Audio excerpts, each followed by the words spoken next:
Do you see the budgets as kind of a campaign tool for this referendum if you send it? I mean, is it kind of... I just see the budgets as,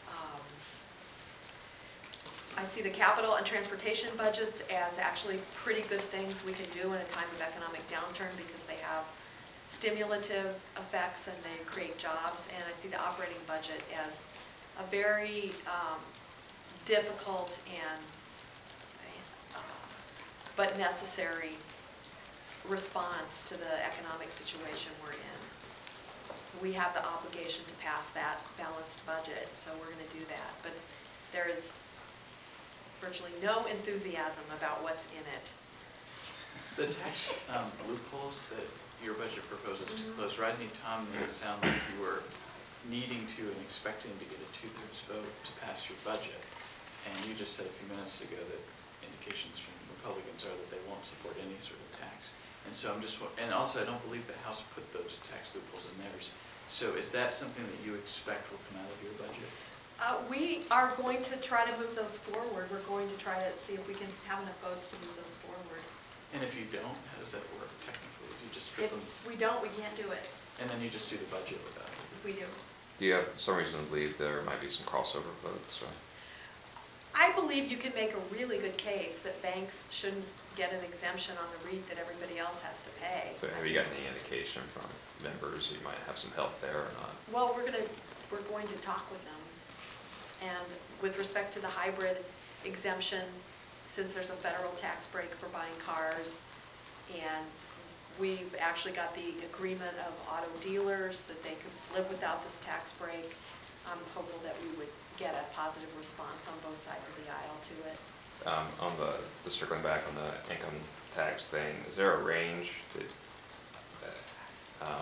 you like to see raised through something like that? We really haven't done the analysis of the details like that, so that's yet to come.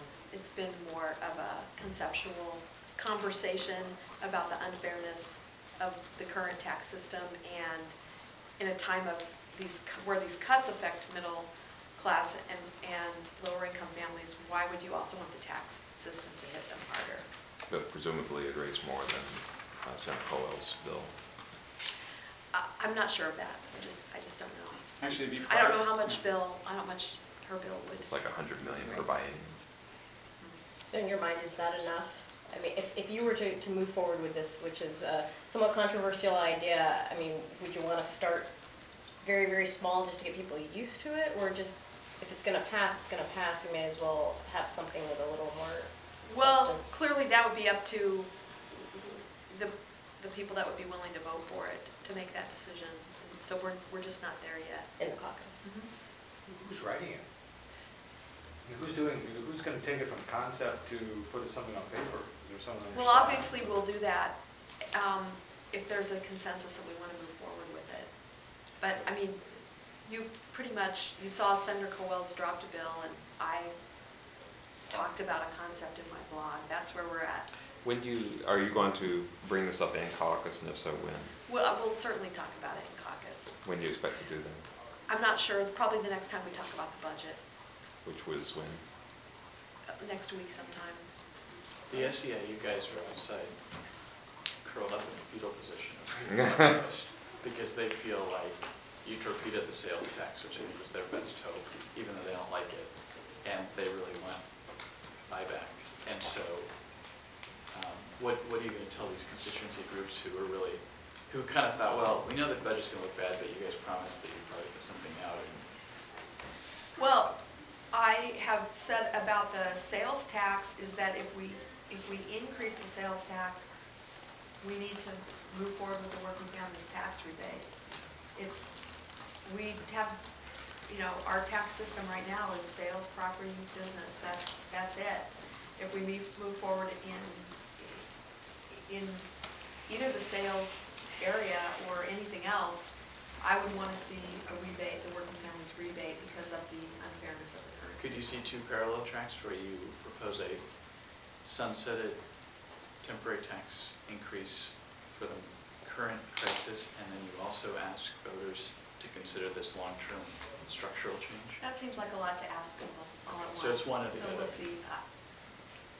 I would say it's still to be determined. What will you tell, if assuming the income tax plan moves ahead to the voters, what will you tell voters as far as they're concerned about, you know, camel's nose under the tent, sort of income tax creep, that it's $500 million now, but that it would get lower and lower and attract and deal with more and more people? Well, the motivation behind this discussion is that that everybody should have to pay their fair share. So it is about fairness, and so I can't eliminate some kind of suspicion out there that politicians are out to get people, but that's not where we're coming from. What we're actually saying is we feel like people are too hard hit already under our system, and we'd like to see some relief there, and that there is an obvious way that could happen with more affluent citizens paying a little bit. Have you asked Bill Gates what he thinks? Senior or junior? Yeah, I had a good discussion with Bill Gates Senior. Today I speak with him frequently. We were talking about higher education and his concerns about the University of Washington budget cuts. But he continues to be very interested in anything that can make our system more fair. I believe if you talk to him, he would be happy to tell you that. Do you think his son might become a supporter if you needed visible, famous rich people to Pay their fair share? I'm trying to picture the TV ads now. I don't know about that. I don't really want to speak for senior or junior, but I did have a good conversation with Bill Senior.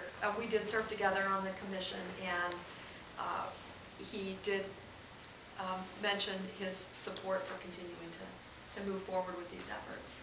What about millionaires in your caucus? I understand you have a few people in your caucus who are wealthy. Now maybe they're not earning as much now. Do you have anyone in your caucus who might be subjected to this tax, who has said, yes, I embrace this is fair? Well, I'll let you talk to them. All right. I'm not going to. I Actually, I haven't looked at their income tax returns. They're all millionaires but three. So one of your In my caucus? Yeah. Well, that would be, I wouldn't know, but I would be one of the three if that were the case. Everybody says that. I can think of maybe more than three of us who are not of great means at this point. There's only a few weeks left, so when will we start seeing a firmer idea around this? Well, we've got a lot of work to do in the next 3 weeks. We're working on reconciling our budgets and our bills with the House. We want to have three-corner discussions with the governor and the House on the big picture of the budget and where we go from here. So we don't have a lot of time. So we'll have to move quickly if we end up moving in this direction. Did you just say 3 corners, so the other 2 corners, should they come back on April 23rd?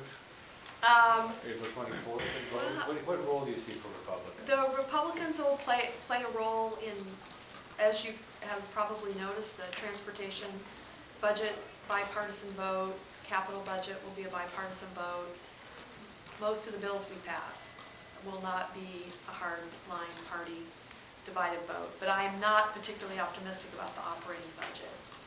We don't have the same analysis of how we got here, and we don't have the same analysis of what the problem is, and apparently we don't have the same analysis of the solution either. So I believe that will be a fairly partisan vote. Do you not eliminate at least one floor debate in each chamber that would give Republicans an opportunity to offer amendments or strikers, or just, debates in committee don't get the same level of attention as floor debates? Well, we will have a floor debate in the Senate on the budget. But you won't have 2. It won't go back and forth twice. I don't think we know exactly what's going to happen yet. We've been working together very well with the House, and we're going to try to get closer together before we take the next step. But we don't have a specific plan for what's going to happen when. Speaker Chapman talked about the budget having already, they're hearing from the public hearings, they've got a number of changes and ideas. Are you also coming up with a list of changes and ideas, and if so, are they available? We could see where some of the changes are, since we won't be able to see them as amendments on the floor. Oh, well, you will. I mean, we'll have amendments in committee for sure. That's how we usually do it in the Senate anyway. is we try to make the bill that comes out of our policy committee very representative of where we want to go. So I have encouraged members that have concerns about specific issues to be talking with the budget writers and/or drafting amendments for committee that we can discuss. Are there anything specific you already know today we're going to change in our budget? We've heard too many people don't like it. And we thought Like McNeil Island or something. No, I don't have any clear, I mean, I've heard of things people would like to have changed, but we haven't had a process to figure out collectively where we would make those changes.